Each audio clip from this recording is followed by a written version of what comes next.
Aid efforts to combat the spread of the Ebola outbreak in West Africa suffered another blow this week when the Japan International Cooperation Agency announced that it would pull out 24 of its international staff members from Liberia, Sierra Leone, and Guinea. A JICA spokesperson told Devex that the temporary evacuation was preventive and that they're just not willing to risk the safety of their personnel with the disease that has already claimed more than 1,000 lives. Meanwhile, experts who are collaborating with the World Health Organization have declared that it is ethical to test an experimental drug to treat Ebola in West Africa, despite the concerns about the safety of the drug. Already, 2 infected U.S. aid workers have received the drug, and both of their healths are improving, but there's definitely no guarantee of a full recovery. In fact, a Spanish priest that was treated with the same medicine passed away on Tuesday after being evacuated from Liberia.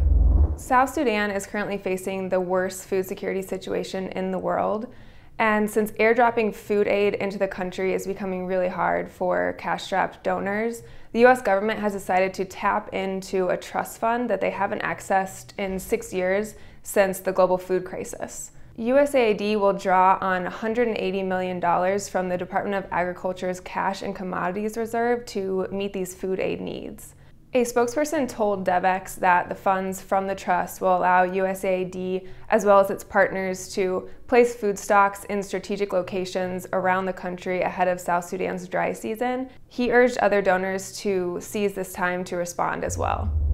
The reality on the ground is most challenging for aid groups who are conducting humanitarian and development operations in conflict-affected countries like Syria, Central African Republic, and Somalia. Organizations must deal with insecurity, lack of infrastructure, and a real lack of access to areas where aid is needed most, as well as bureaucracy that can really delay procurement. This week, Devex reporter Jenny Rivelo talked to logistics chiefs in 5 conflict-affected countries to find out what it takes to deliver aid there today. From her reporting, it became clear that in order to facilitate better aid delivery, it's crucial to understand the local political context and also work really closely with local authorities and the local government to support the upgrade of infrastructure in order to improve local markets. Flexibility is also a must. According to one interviewee, the ultimate job of a logistics officer is to make things work no matter the context.